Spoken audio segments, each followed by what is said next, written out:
Hello everyone, and welcome to this video on entrepreneurial resources and dynamic capabilities. What we're going to be talking about today are the types of resources that an entrepreneur might need and might use in growing and developing their business. And in particular, we're going to look at a couple of types of resources that are thought to be most useful in the form of Entrepreneurial Orientation, which is a firm level resource around how ready and able an organisation is to take advantage of entrepreneurial opportunities. And also we'll be talking a little bit about entrepreneurial networks.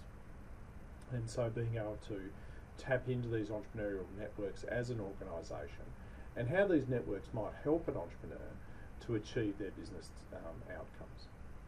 We'll also finish up by talking a little bit about dynamic capabilities, and probably of all the resources and capabilities that an entrepreneur might seek to develop within their organisation, I think dynamic capabilities are probably the most relevant, particularly in the context of innovation and driving change within business models.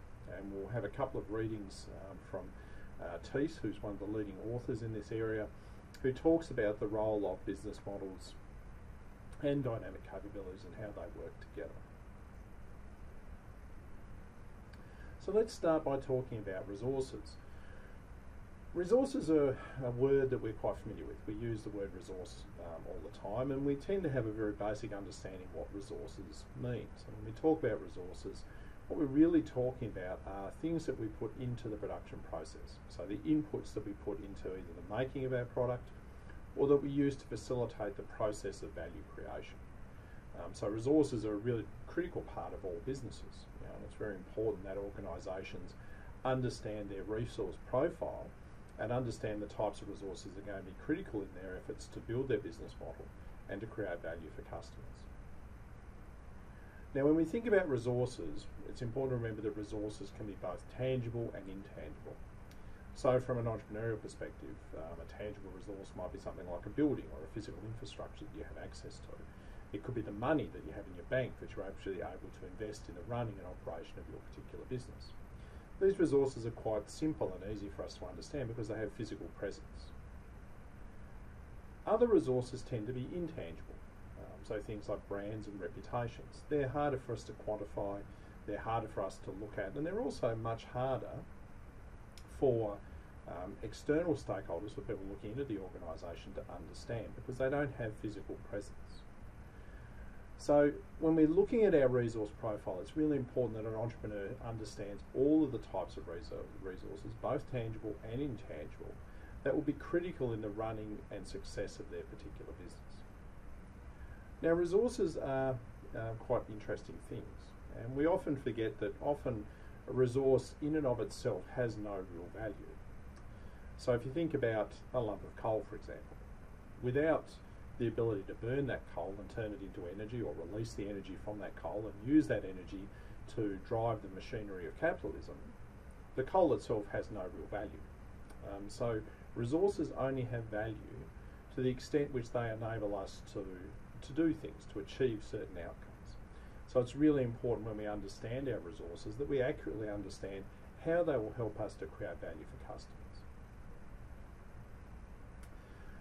Closely related to resources is the idea of capabilities. When we talk about capabilities, we're really talking about abilities or processes that rest within organisations or groups of people that help us to pull together different types of resources so that we're actually able to create value.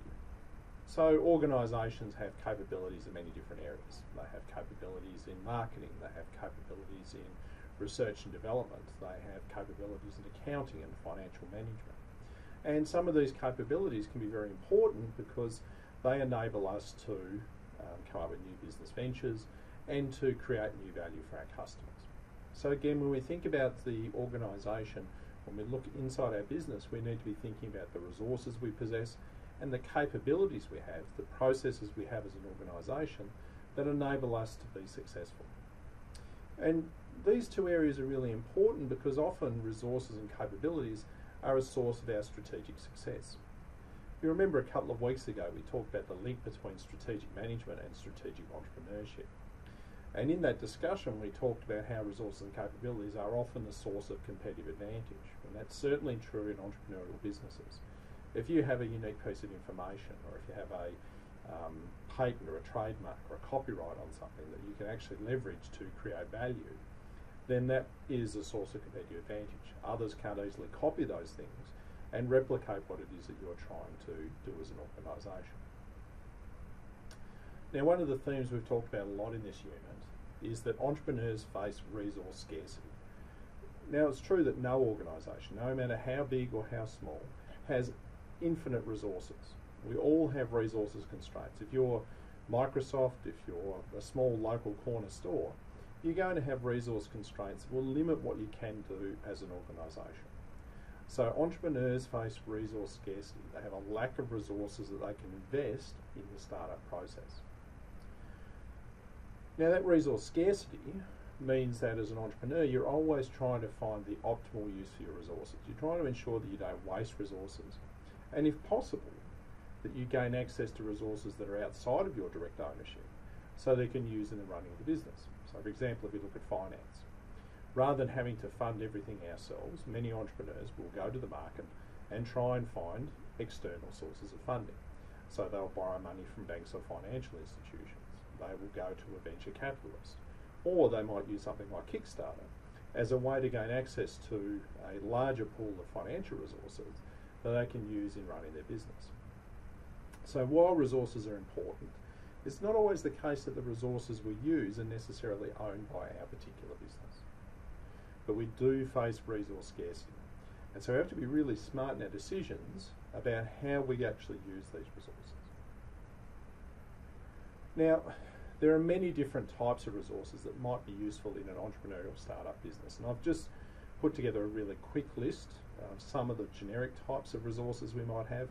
Not all of these necessarily will be present in every startup situation, and there will be additional resources that you might need for your particular business type.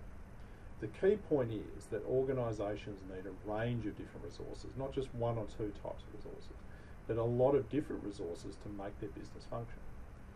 So businesses need access to capital and finance. They need money. Money lubricates the wheels of business and ensures that the organisation is able to achieve its objectives. We need access to people. Human resources are a critical part of the resource profile of an organisation. This is particularly true in service-based businesses where people are often included in the product that we're actually selling.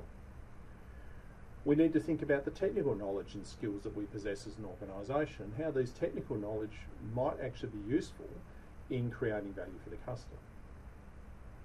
We might have resources that are tied up in patents and trademarks, or we might have a strong reputation for trust that people value, and that gives us a certain sense of credibility in the market and will encourage customers to buy our products, and would also encourage people to invest in our business.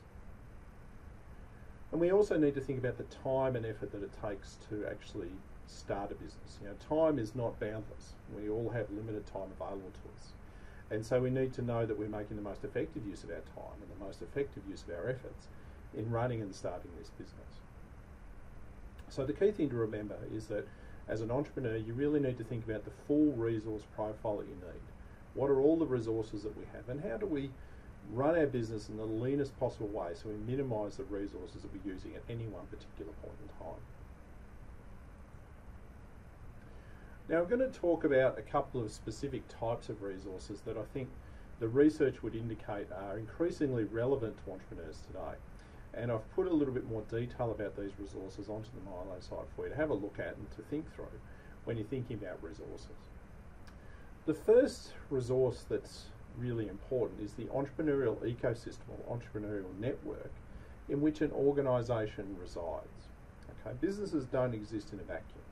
They have this network of contacts and relationships that are really critical to them actually being able to succeed. And for entrepreneurs to succeed, they need a range of different things in their socio-economic system that support their entrepreneurial activities. And this figure here, which comes from a project that's been driven by Babson College, looking at entrepreneurial ecosystems, identify some of the generic things that need to be in place to support entrepreneurial activities if a business is going to be successful.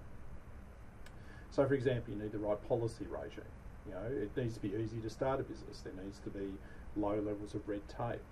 It needs to be easy to fail in the sense that if you have very tight bankruptcy laws that prevent you from going back into business very quickly after a failure, then very few people are going to invest in starting up a new business. You need to think about the availability of finance. Is there plenty of finance available in the marketplace to support the growth and development of your entrepreneurial business? You need to think about the culture and the supports that are in place to actually encourage entrepreneurial activity within your area. Now, again, one of the things that tends to drive entrepreneurship in America is that their culture really rewards that entrepreneurial spirit. It's a culture in which people are valued because they have a try and that they go out on their own to try and start new businesses. We need to have human capital. We need to have the right sort of people and supports in place that enable us to grow. And this is human capital within our business and also in the surrounding ecosystem. So again, experts that we can talk to, business partnerships and relationships that we can pursue, that we can actually use to help and grow our business. And we need to think about the market being present. Do we actually have a market for our product? And if we do, that's going to be critical to our success as an entrepreneurial business. So the entrepreneurial ecosystem is a really critical external resource that can help our business grow. If we have a strong ecosystem, then there's far more support for our business in going forward with its business venture. We also need to think about the entrepreneurial orientation of our organisation. Now, we have talked about entrepreneurial orientation early in the semester, and when we talk about entrepreneurial orientation, what we're really talking about is a firm level construct that characterises our entrepreneurial behaviour. You know, how does this business behave in an entrepreneurial context? And in putting together this entrepreneurial orientation construct, it was identified that there are sort of 5 dimensions of entrepreneurial orientation that we need to assess within an organisation to determine whether it is really suitable for entrepreneurship. So these dimensions are autonomy. Is the organisation independent? Is it able to act independently, or does it depend on a lot of external stakeholders? What's its innovativeness? You know, is it a business that can generate new ideas or gain access to new ideas? What's the organisation's attitude to risk? Does it believe in taking risk, and what types of risk does it take? Is it a proactive or a reactive business? You know, how do we respond to factors in the business environment? And what is our general approach to competitors? Are we a highly competitive firm that is always engaged in seeking new market opportunities? So what we need to do is, when we look at our business, is try and gauge what the business's entrepreneurial orientation is. Now, remember that this is a construct that relates to the business, not a particular individual within the business. And so how is our business positioned? If we have a really strong entrepreneurial orientation, if we score highly on these dimensions, then it's likely that we're going to be more successful in engaging in entrepreneurial behaviour in the future. And so that becomes a really important resource for driving our business going forward. The final construct I just wanted to touch on when we talk about resources is the notion of dynamic capabilities. Now, dynamic capabilities is a really important construct that's been around now since the late 1980s. Originated in the strategic management literature, but is now really front and centre within the entrepreneurship literature in terms of a key skill or ability that an organisation possesses if it is going to be successful at responding to change in dynamic environments. So dynamic capability is defined as the ability to integrate, build and reconfigure internal and external competencies to address rapidly changing environments. So it's the ability of an organisation to take bits of information, to bring it into the organisation, to filter that through an organisational lens and understand what that means to the organisation, and to adapt and change as an organisation so that they're able to reposition themselves for those environmental characteristics. Now, we know that entrepreneurship is all about change, whether it's responding to change, so responding to change that we're seeing within our business environment, or if we're engaged in some sort of disruptive behaviour, trying to change the operating environment so it suits us as an organisation in new and different ways. And so because of that, if entrepreneurs are constantly engaged in a change process, then it's really important that they focus on trying to develop dynamic capabilities that will build and grow their organisation. So to give you a little bit more of an understanding of these concepts, I've put a number of resources for you onto the Milo site, and we'd like you to go and have a look at those now.